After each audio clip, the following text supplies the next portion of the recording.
dala natin. Salamat Dati isa po. lang, ngayon dalawa ng dala natin.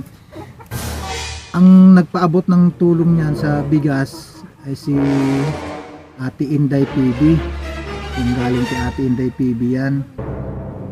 Salamat po Ate Inday PB sa bigas na bigay nyo. O si Andrino, pa-subscribe po. Yan, maraming salamat. Ayun, nagpalang araw mga Kalingap. Ito po, kasama natin si Kalingap Jose. Dito po sa Pilar Landing Pad. Suportahan po natin ang kanyang YouTube channel. Katuwang po ni Kuya Bal Santos Matubang sa kanyang Kalingap Proud. Maraming salamat po sa inyo. God bless po. Yan, thank you Kuya July. Maraming salamat po. Ayan, ano man. Galing nga, ang ganda.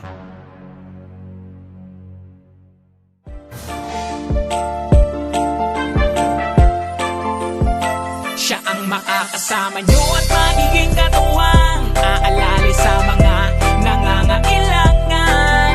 Jose Andrino. What's up mga kalingap? Sa mapagpalang araw sa ating lahat. Nandito na naman tayo sa barangay na ito. Nakalimutan ko na rin na anong pangalan ng barangay na ito mga kalingap. Dito sa barangay Binisitahan. At mayroon lang tayong binalikan dito mga kalingap ay yung kung naalala ninyo ay yung tumalon sa niyog. Yun po ang ating binilikan. Kaya mga kalingap ito, dito pa rin tayo sa tabing dagat.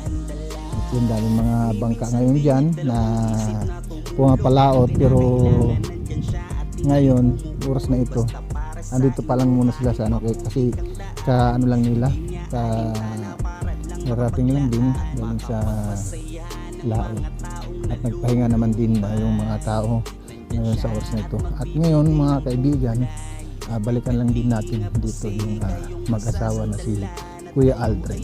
Tara mga kalingap, samahan nyo lang ako at makikimarites na naman tayo.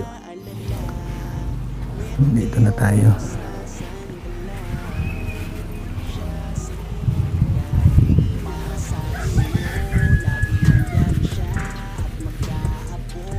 Hello Toy. Anong pangalan mo Toy? Yan. Hello po.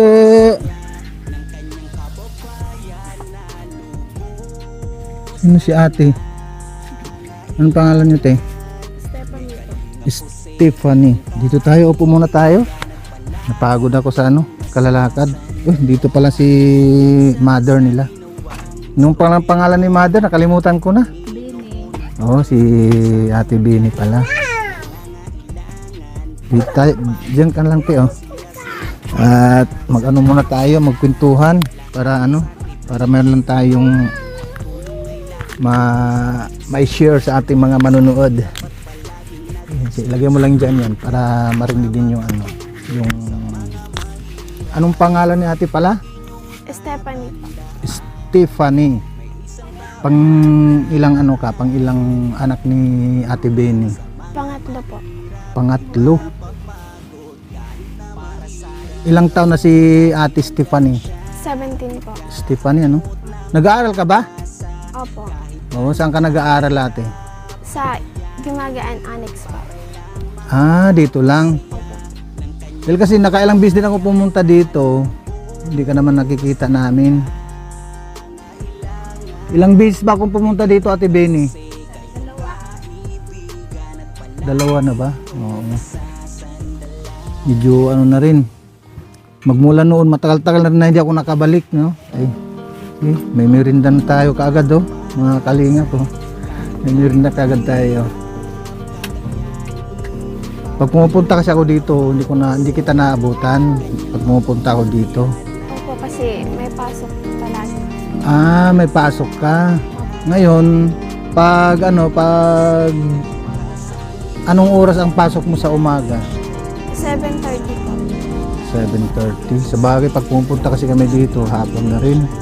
Opo, Minsan pero alauna. pumapasok po kami mga 6. 6. Opo, kasi naglalakad lang po kami. Naglalakad lang kayo? Malayo yun. Hindi magaan, di ba? Malayo yung nalakarin niya paano. Hindi kayo anong oras pala umalis kayo dito sa umaga? Mga 6 po. 6 ng umaga. Tapos ang pasok niyo ng 7. Yan, grabe yung lakad ninyo. Sabagay, maganda rin yan. Pinaka-exercise na yun. Diba? Sa umaga. Tapos, lalabas kayo ng tanghali. Opo, mga 11:30. Tapos, uwi pa kayo dito nakakain or doon na sa school? Oo, para hindi, para minsanan lang yun, yung lakad. Nagbabaon kayo? Kanin sa kaulam na, ang binabaon ninyo. kanin lang po. Binibili. Ng ulam doon. Mabuti naman at at magkano binibigay ni Papa ninyo sa baon? Minsan po, 20 pesos. Umabot sa 20? Tapos doon mo na kukunin yung pambili ng ulam? Oh, grabe naman, tipid na yon. 20 pesos. Ate Benny, 20 pesos yung binabaon ni Stephanie. Tumaas pa? Grabe naman yun. Dati 5 piso, ngayon na gano'n na, nag-upgrade na siya nga, tumaas na. Naging 20 pesos. Pero yung pag-aaral mo ate, anong grade mo na? Oo, malapit na pala. Malapit ka na pala ate magkakaroon ng makapag-graduate ng grade 12. Ay, pangalawa na ito, si Ate Stephanie. Sino ang sumunod sa kanya na nag-aaral pa? Ha? Ivan. Ay, nag-aaral din po yun. Ayan, yan si Ivan. Uy, bayar ko pa pala muna. Yung kinuha natin na maruya. Pang ilang anak si Ate Stephanie? Pangatlo. Bali, 6 kayo magkapatid. Yung papa ninyo sobrang sipag, tanghaling tapat na, pumapalawat pa rin. Grabe, ganun talaga pag ate Benny, pag pamilyado, diba? Ganun talaga. Ko naman din kay Kuya Aldrin na masipag naman talaga siya. Nung unang punta ko pa lang dito, talagang siya, masipag naman talaga.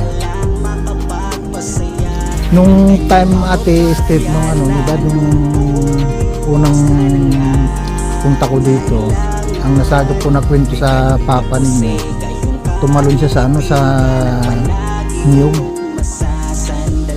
Nung time na yun ate, ilang taon ka na noon? Nasa 15 pa lang or 10. 10 years old ka pa lang noon. Opo. Ano ang pakiramdam mo ate anong reaction mo nung tumalon yung papa nung sa niyog noon? Ang sakit po kasi, syempre po,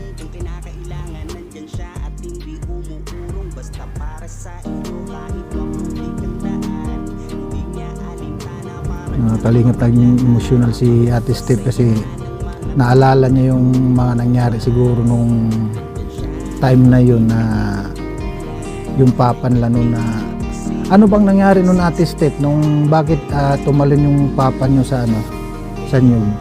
nagkasakit po kasi siya. Nagkasakit? Anong naging sakit niya noon?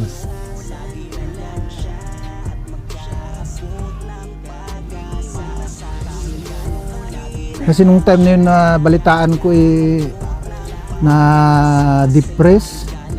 Opo. Tapos po, siguro nadala na din po sa mga problema po dito sa bahay. Kaya siguro yun yung ginawa niya.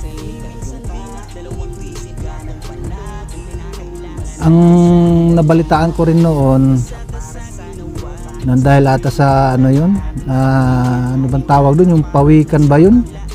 Yung pawikan, alam mo ba yung pawikan? Na uso ba noon dito na inuulam yung pawikan? Pinabawal pa lang dito. Pero hindi nyo natikman yan yung yung pawikan, yung karning pawikan. Yung parang pagong ba, yung parang pagong, yun. Di ba yung parang yun atang kwento ni Kuya Aldrin nung time na yun, na naginip ata ng pawikan. Kumbaga parang doon siya nagsimula na parang na-stress. Ang kinalabasan na depressed, tumalon sa niyog.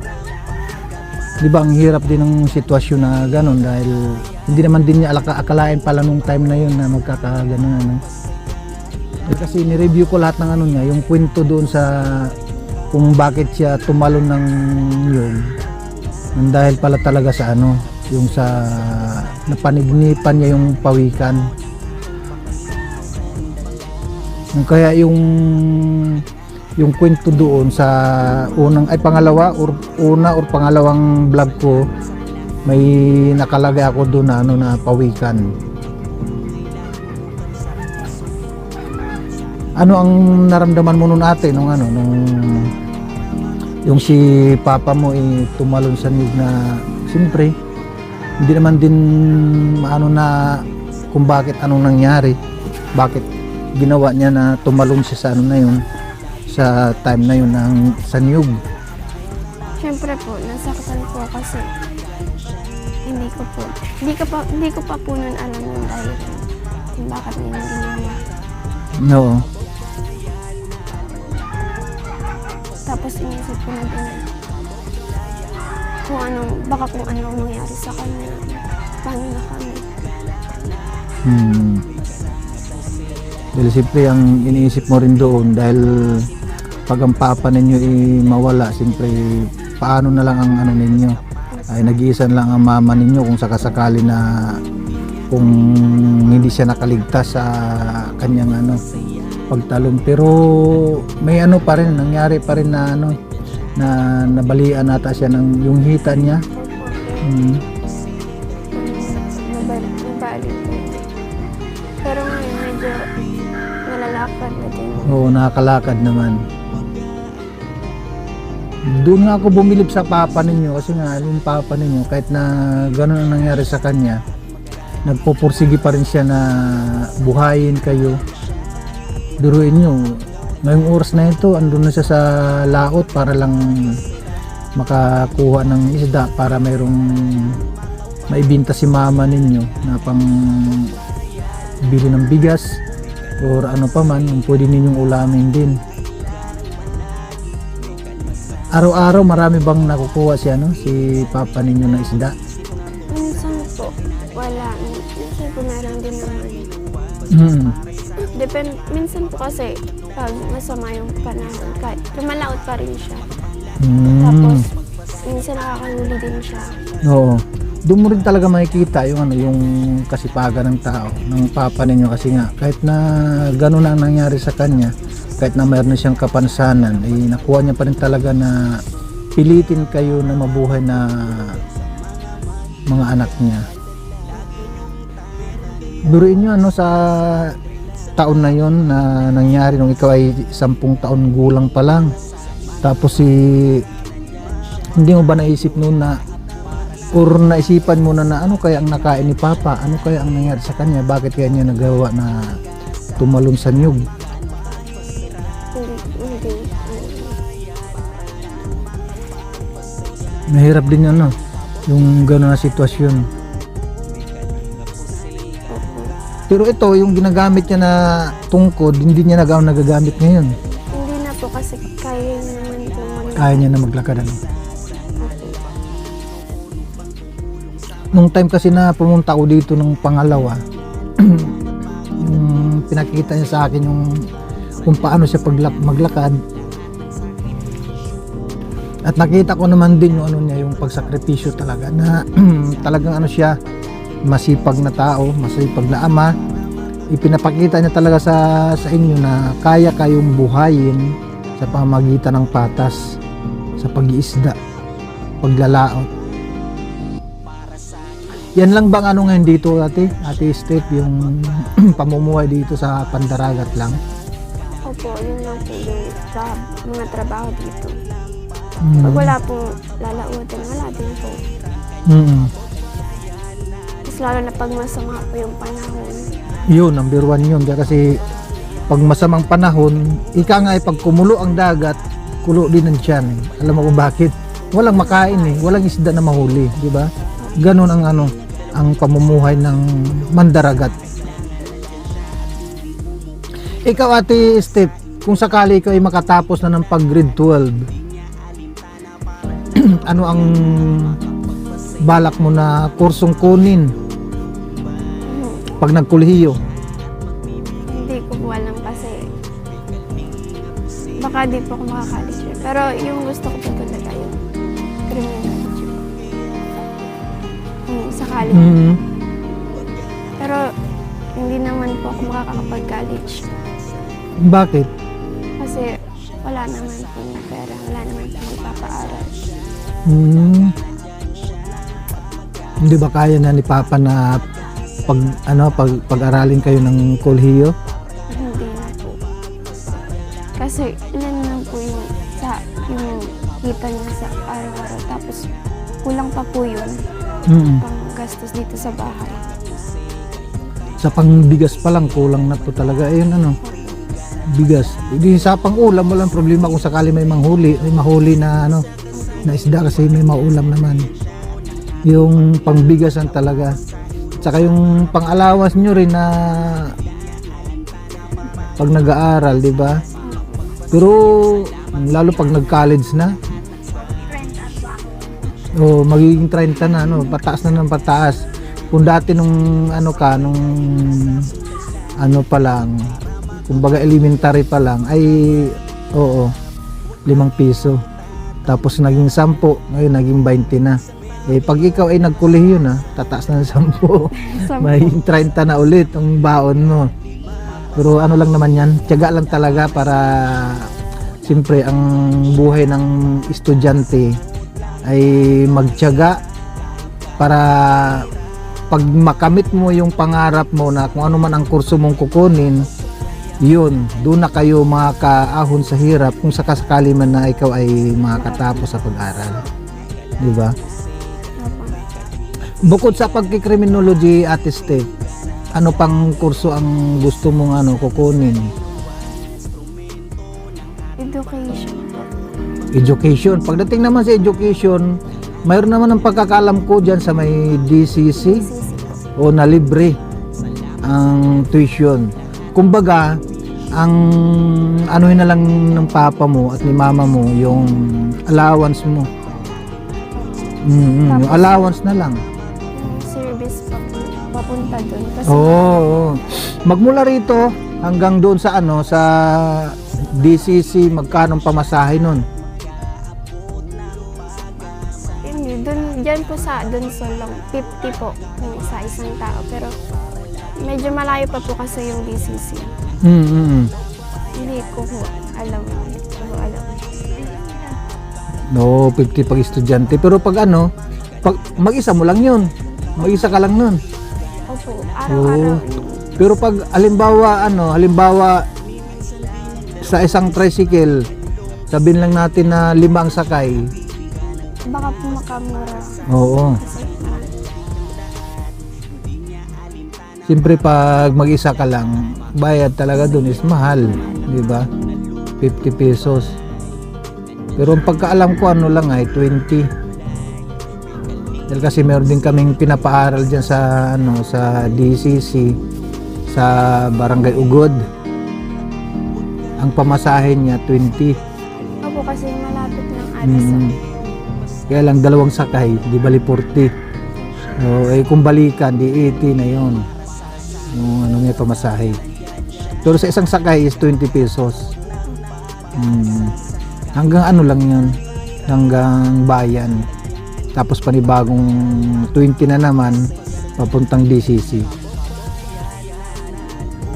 Ikaw, Ate Stephanie, anong halimbawa mayroong tutulong sa iyo na mag-aaral ka kung magka-college ka na? Halimbawa, mayroong tao na gusto kong pag-aralin. Ano ang pangailangan kagaya ng, di ba, number 1, uniform. Tapos, yung school supply, di ba? Pero gusto mo talagang makapag-aral ng ano na ng kolehiyo. Opo, gusto ko po kasi magtapos para po matulungan ko na po sila. Dito kasi sa Dunsul, ang pagkaalam ko walang ano dito eh. Walang kurso na criminology. Opo, wala po dito. Ang pagkaalam ko lang dito is yun, yung education. Yung eduk, di ba? Ano sa tingin mo, Ate Steph, kung sakasakali na ano, na hindi ka matuloy sa kursong sinasabi mong criminology, ikaw ba ay willing naman din na magiging teacher? Opo. Pero ang kailangan mo na lang yung financial, di ba? Pero sa tingin ko, kakayanin din naman ni papa at ni mama mo yan eh, yung magiging ano ka, papasok kang education. Halimbawa dito sa may DCC, yung sakaling para mas makatipid at ang pagkakaalam ko, yung boarding, magbo-boarding ka. Oo, uwi ka lang dito sa inyo, yung lingguhan. Di sarili mo yan, kahit saan mo dalhin, yung mga bagay na yan, walang pwedeng kumuha, kundi ikaw lang ang magdala niyan. Pero kung ikaw talaga ay masipag naman talaga na mag-aaral, tapos ang pagkuhanan mo ng inspirasyon, yung mama mo at saka papa mo, dahil nga sa kahirapan ninyo, doon ka kukuha ng inspirasyon para ikaw ay pag-igihin ang pag-aaral, di ba?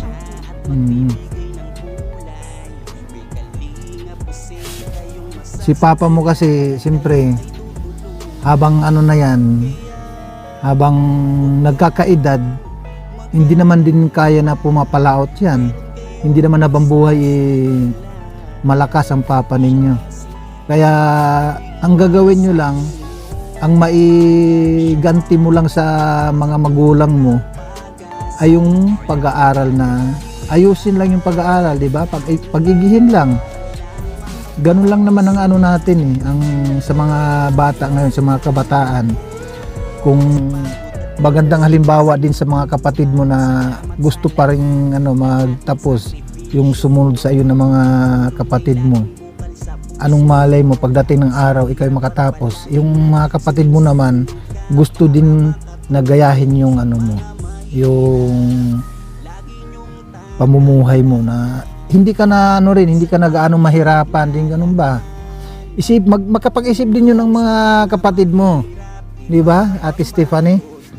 Maisipan din nila na yung kung ano yung naabot ng ate ko, ng ate namin, baka lalampasan ko pa siya. Ganun ang maiisip ng mga kapatid mo na sumusunod sa iyo. Hindi ba? Maganda yung maisipan ng mga kapatid mo na diyan din sila kukuha sa iyo ng lakas para yung pag-aaral mo kailangan pag-igihin mo lang para yung mga kapatid mo rin na sumusunod sa iyo makapag-isip din sila na ganito ang gagawin ko rin. Kailangan ko rin magpakasipag sa pag-aaral para nang sa ganon yung mga magulang naman namin ay may ahon ko din sa kahirapan.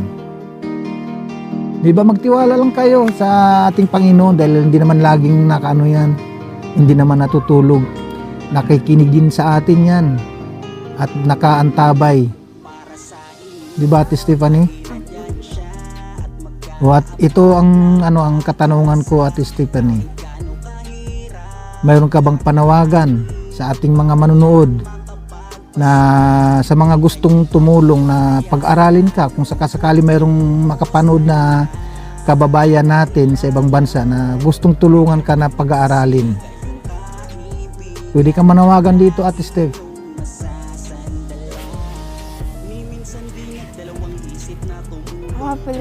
Ako nga pala si Stephanie Añasco.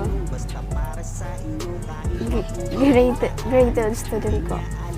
Nananawagan po ako na sana po may makatulong din po sa pag-aaral ko at sana Grade 12 ay ng kolehiyo ng first year college. Ano mga kailangan doon?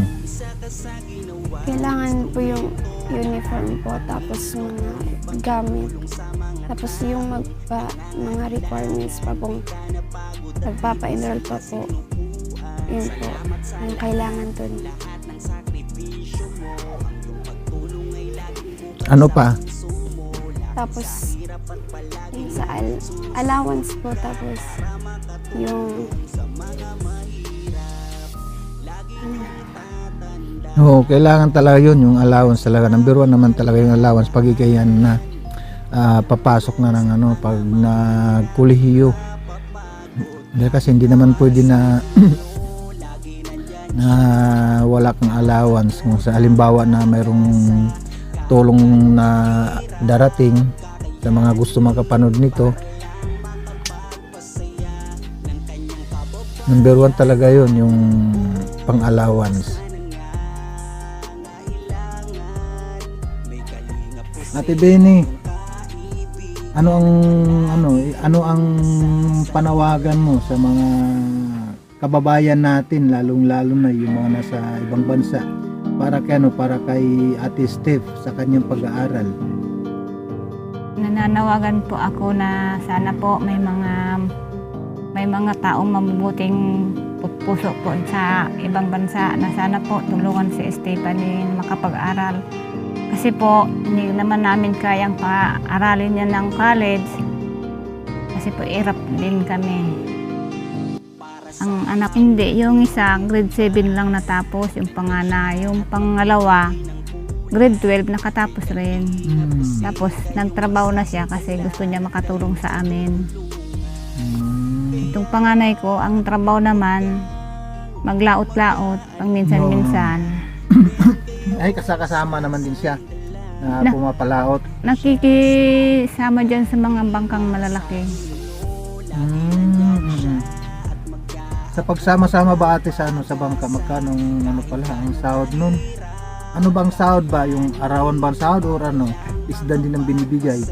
Yung kita nila, aalisin yung sa gastos, tapos yung sa bangka, yung matitira, pag-aati-atian nila nung mga kasama nila.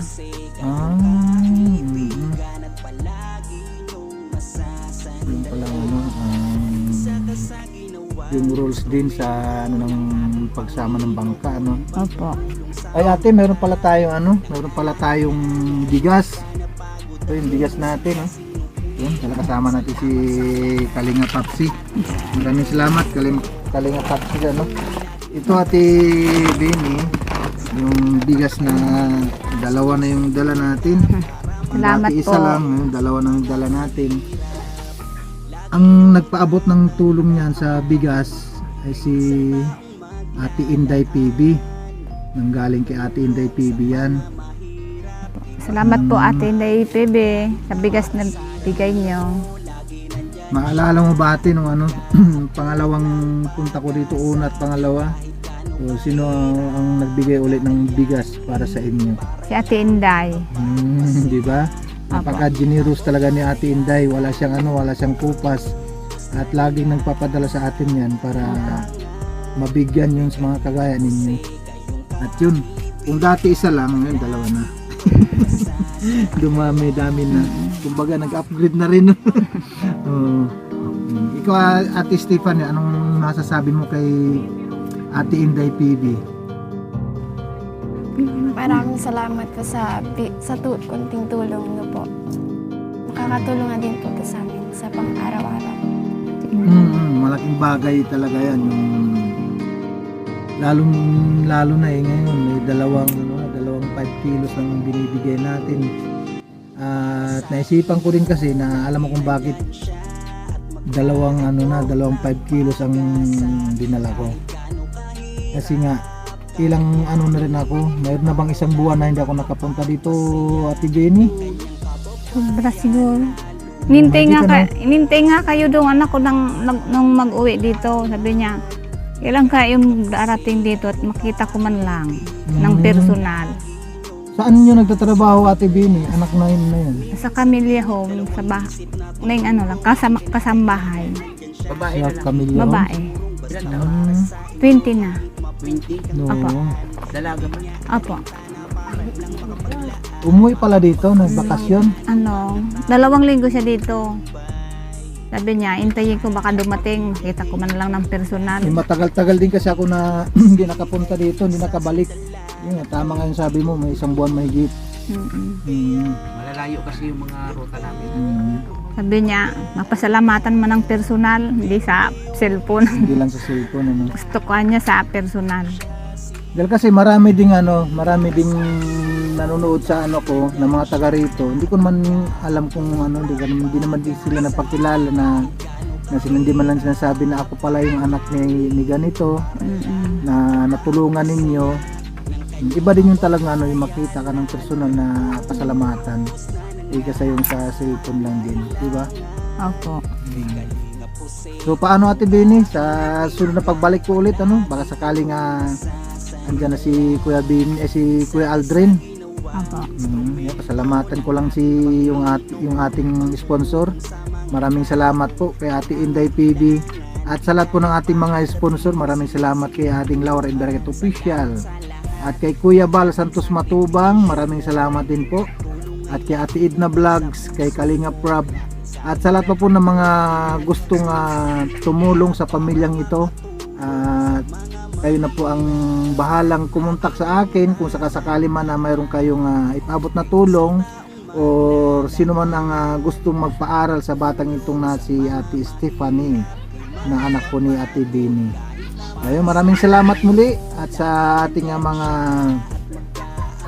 butihin na sponsor. Maraming salamat also kay Ate Inday PB, kay Ading Laura Inverget Official, kay Ate Doldo Mondon, kay Ate Christopher Musilio, kay Ate Joymate, at kay Ate Susana Bartolata Mix Vlog and Ate Honey Gold Vlog. Maraming salamat po sa inyong panonood at sa mga landing pad na mga kasama natin.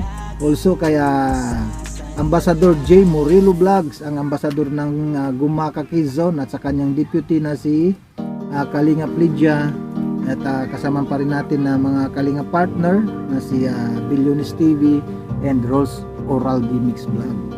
At kaya sa ating kasamahan din sa landing pad ng Pilar Susugon, kasama natin ang ating deputy Kalingap Tatay Papsi and Mara 77 Vlog, and din yung abang lingkod mga Kalinga po si. Maraming salamat po sa mga nanonood sa ating video. Sana paki-share na lang po mga Kalingap ang ating video na ito para mayroon pa pong makapanood, at kung sino man ang gustong makapanood nito, at sana yung panawagan ng ating kababayan dito po sa Sorsogon, sana ay mabigyan ng tugon ang kanilang pangailangan. Hanggang dito lang po muna ang ating vlog. Bye bye, God bless, at mabuhay ang Team Kalingap. Ano yan Ate Bini? Yung ulo ng pusit, Ulo ng pusit. Ano namin yan? bigay ko sa inyo. Ay, maraming salamat Ate Bini. Meron kami ulamin maya dito doon sa landing pad. Ay, adobo lang natin yung Tatay Papsi. Oo, adobo natin to. So ayan, maraming salamat Ate Bini nagkaulam patuloy kami ngayon. Ayan, maraming salamat po. Maraming salamat po mga Kalingap. Shout out kay sa KTV Angels, sa pangunguna ni Kindred TV, at kay Maria Cusinera at Kier Dutosmi. Maraming salamat sa lahat, lalong-lalo na sa ating mga nandito sa ating premiere. Maraming salamat po kay Ate Larina Dana at sa lahat po ng mga nanonood at nag-share ng ating video ito. Maraming salamat po sa inyong lahat. And also sa LMBO supporters, yun, shoutout po. At kay Ate Lolita Dulay, kay Kian Sam Casinillo, kay Jen Plagata, at kay Juday, at lalong-lalo na kay G. Galopi. Shoutout po sa inyong lahat sa mga nanonood at nag-share ng ating video. Maraming salamat po. At also kay Ading Laura Inverget Official. Maraming salamat. Bye bye. God bless. at palaging nagsusumika para makatulong sa mga mahirap. Lagi niyong tatandaan, may isang taong maglalaan ng tulong sa mga mahirap, di mapapagod kahit na para sa inyo, lagi nandyan